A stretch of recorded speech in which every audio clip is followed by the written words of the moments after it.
Have you ever thought of someone and just seconds later they sent you a message? Or had this strange feeling that you already knew what was about to happen, as if you were reliving a moment from the future? Most people ignore that. They say it's just coincidence. But what if it's not? What if these experiences are signs of something much deeper, something science is only now beginning to understand? We're taught that time is a straight line.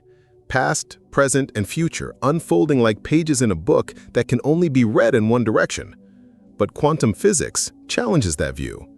There's a phenomenon called quantum entanglement. In it, two particles, even separated by vast distances, remain connected. What happens to one instantly affects the other. Einstein called it spooky action at a distance.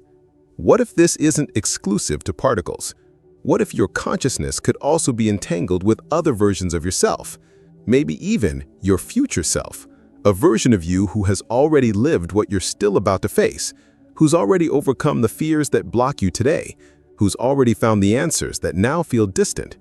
And what if those strange intuitions, that sudden urge to change your path, that gut feeling you can't explain, are echoes of your future self trying to reach you? Not with words, but with vibrations, with subtle direction. Maybe you're not just moving toward the future, maybe the future is also moving toward you. And that possibility changes everything.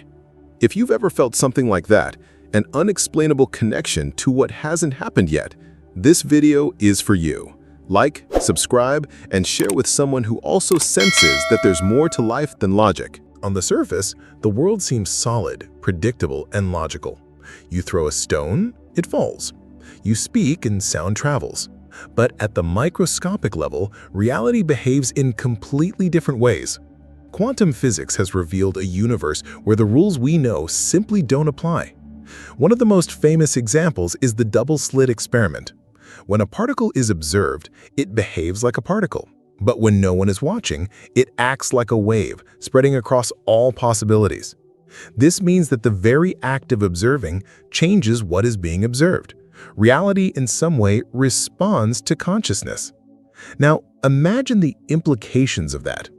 If matter can change based on who is observing it, what does that say about your mind? And more. What happens when two particles are entangled? That's quantum entanglement. They become one even if separated by kilometers or light years. Change one and the other reacts instantly, as if time and space didn't exist between them. Einstein hated this.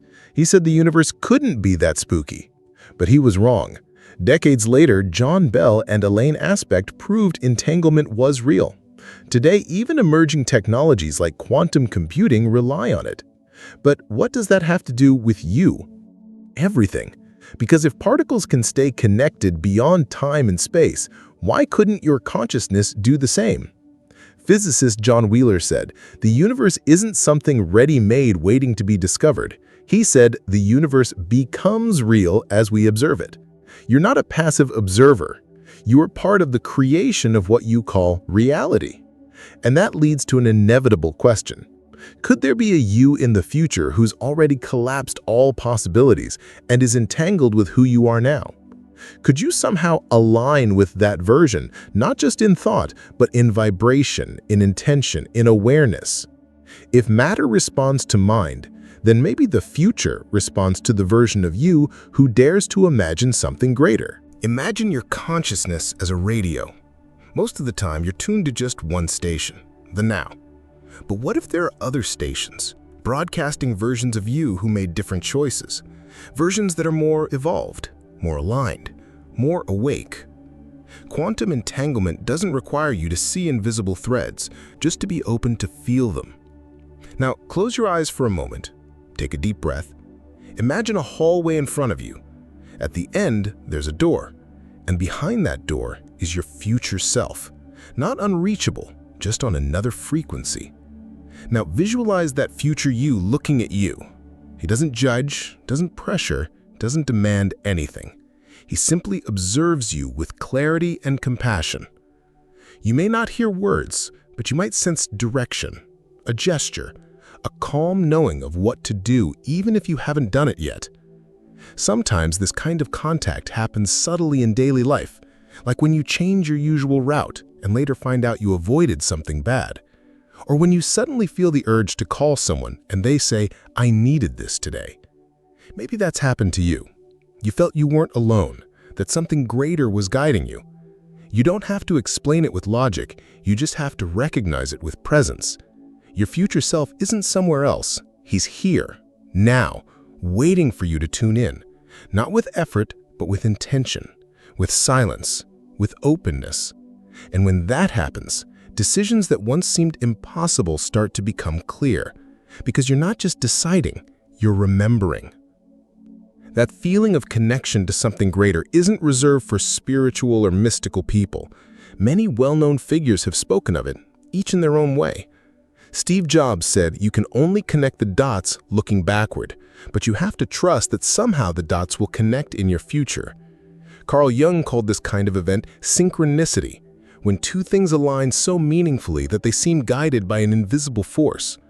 Nikola Tesla believed the universe vibrated in frequencies, and that anyone wanting to understand reality's secrets should think in terms of energy, frequency, and vibration. Even physicist David Bohm, a friend of Einstein, said human consciousness might be entangled with the universe's deepest structure, what he called the implicate order. These ideas don't come out of nowhere. They all point in the same direction, that maybe you're more than a body separated from the whole. That maybe, when you quiet the noise of the world and listen to what comes from within, you're hearing something real. Something coming from a version of you that's already ahead, looking back and saying, "This is the way." And when you listen, everything starts to make sense. What if all of this you're feeling isn't just imagination? What if that intuition that finds you in your quietest moments is really a call from your own future? Maybe you're not trying to become something new. Maybe you're just trying to remember who you already are. A field of possibility that has always existed. A consciousness that has never been separate. You don't have to understand every mystery of the universe. You just have to recognize when something inside you vibrates with a truth you can't explain, but deeply feel. Maybe your future self has been guiding you for a long time. In every choice that seemed irrational, but saved you. In every impulse you ignored that later made perfect sense. In every silence that revealed more than 1,000 words. This isn't about predicting the future. It's about feeling that you're already connected to it, like invisible threads gently pulling you toward your own evolution. Maybe this video hasn't shown you anything new, but if it awakens something, then the memory is still alive within you.